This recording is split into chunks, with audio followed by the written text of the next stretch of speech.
Fala galera bonita, tudo bem? Eu sou o professor Thiago Giovanelli, sou professor de Física e hoje eu quero trazer para você aqui dicas fundamentais para você entender de uma vez por toda a famosa força de atrito. Aquela força lá dos bloquinhos, leis de Newton, aquelas estruturas que a gente encontra demais em questões de vestibular seriado, concursos públicos, claro, e provas do Enem. Tá bom?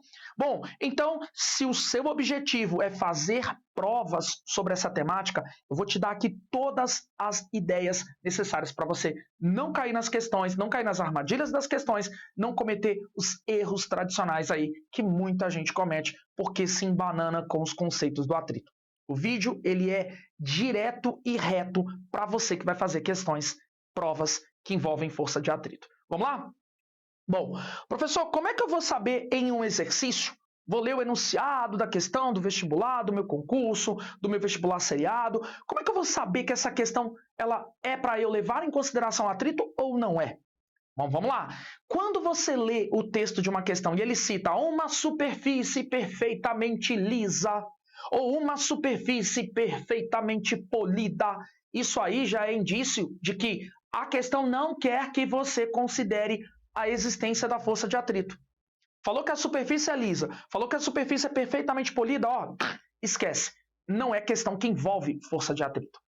E algumas vezes ele vai te dizer bem na cara, né? Despreze os atritos não são consideráveis. Então significa que, óbvio, você não vai levar em consideração a força de atrito. Legal? Agora, professor, e quando é que eu vou levar em consideração? Aí, vamos lá. O texto vai falar na cara. Tem atrito. Ou considere o coeficiente de atrito. Falou que tem algo a ver com atrito? Ou ele vai falar, a superfície, o atrito não pode ser desprezado. Então ele vai te dar essa pista. Mas tem questões que são mais maldosas, principalmente aquelas com caráter mais prático, como é questão do Enem. Aí o cara não vai dizer nada, mas vai te dar uma situação cotidiana. Uma pessoa caminhando pela calçada da rua. Então, este é um caso que, para resolver a questão, dependendo do que ele pedir, dependendo do comando, aí você vai ter que considerar o atrito. Legal? Tá, mas professor, então, quando é que eu vou considerar o atrito? Bom, toda vez que eu tiver dois objetos e esses dois objetos estão em contato, porque atrito é uma força de contato, e esses dois objetos em contato têm entre eles uma tendência ou está acontecendo o deslizamento. Atenção, hein? Vem a minha primeira dica. Nunca associe a palavra atrito com a palavra movimento. Atrito é aquilo que dificulta o movimento, atrito é aquilo que impede o movimento. Já começou pensando errado. Vai dar muito problema na hora de resolver a questão. Atrito é uma força que ela vai atuar em objetos que têm tendência ao deslizamento. Objetos que um desliza sobre o outro, uma caixa em cima de um piso, essa caixa está deslizando. Legal? Toda vez que você lê uma questão e a questão falar de escorregamento, deslizamento, ou falar sobre objetos que um está esfregando no outro, você vai entender então que a gente tem aí o atrito. Exemplo, peguei uma caixa e estou empurrando em um piso e a caixa escorrega pelo piso. Olha que bacana. É uma situação que, se o contexto sugere que eu deva levar em consideração atrito, tem atrito. Pessoal, então uma caixa escorregando, uma caixa deslizando pelo piso, legal? Algumas vezes o movimento e o deslizamento coincidem. Então uma caixa que desliza pelo piso se move pelo piso, legal. Mas sempre que você entender o contexto, troque as palavras movimento pela palavra deslizamento para ver se cabe ali o entendimento da força de atrito. Você já vai entender por que eu estou falando isso. Bom, pessoal, então é fácil identificar. Quando que tem atrito? Quando eu tenho dois objetos que estão em contato e esses objetos, eles têm ou o deslizamento já acontecendo ou existe a tendência, a possibilidade do deslizamento acontecer. Ok? Bom, agora você precisa saber desenhar essa força de atrito. Como assim, professor, desenhar? Quando eu digo desenhar o atrito, eu quero dizer representar o vetor que ilustra a força de atrito. Professor, desenhar vetor é desenhar flecha? Perfeito. Então, na hora de eu desenhar a flecha, a gente tem que saber desenhar as flechinhas em termos de direção, que é o rabinho da flecha, e sentido, que é a cabecinha dessa flecha. Legal? Então, vou apagar aqui esse rascunho.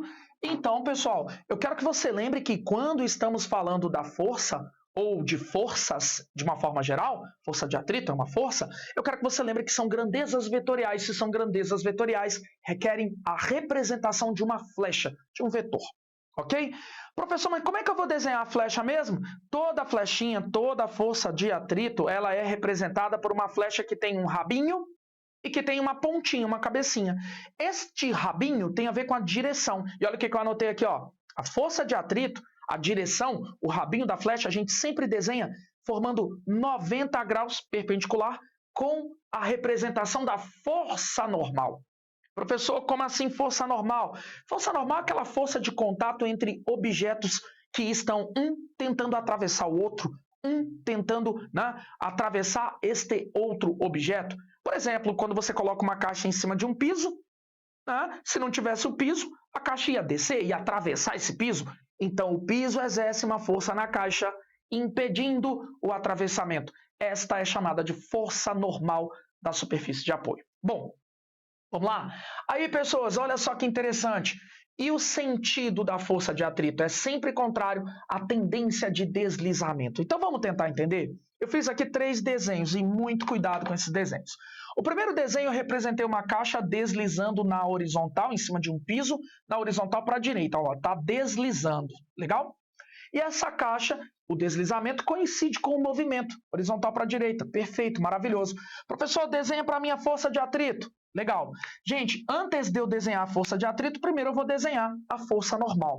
Força normal, ela vai formar 90 graus com a superfície de apoio e o piso está representando, está aplicando uma força com o objetivo de impedir que a caixa atravesse-o.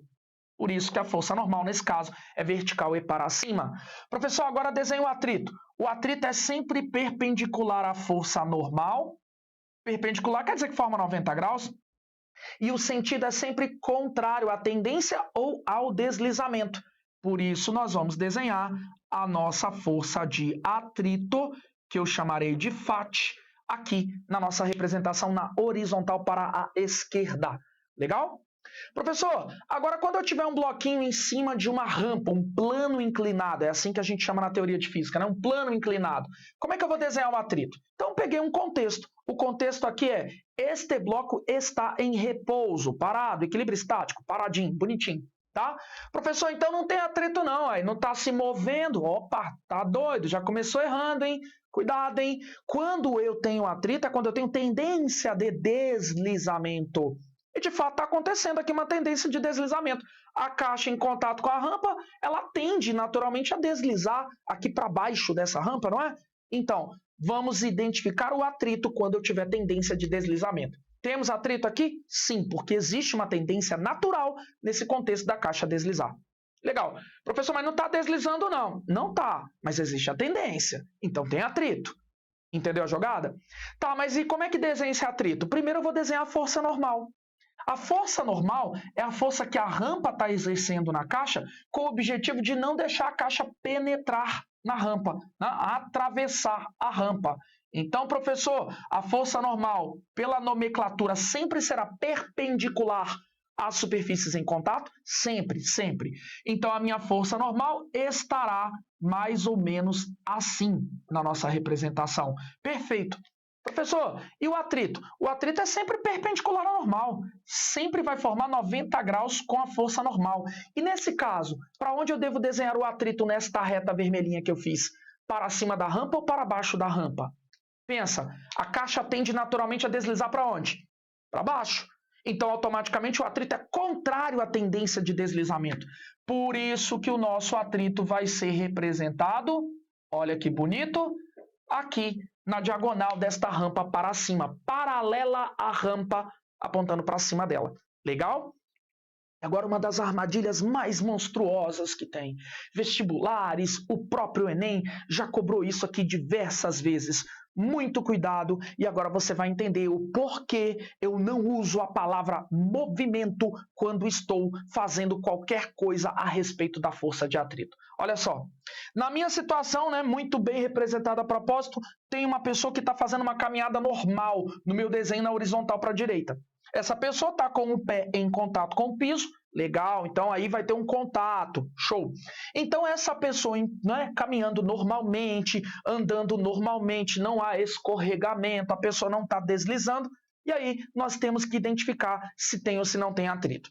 Bom, você concorda comigo que quando uma pessoa anda em cima de um piso, não é que existe uma tendência natural do pé dela deslizar?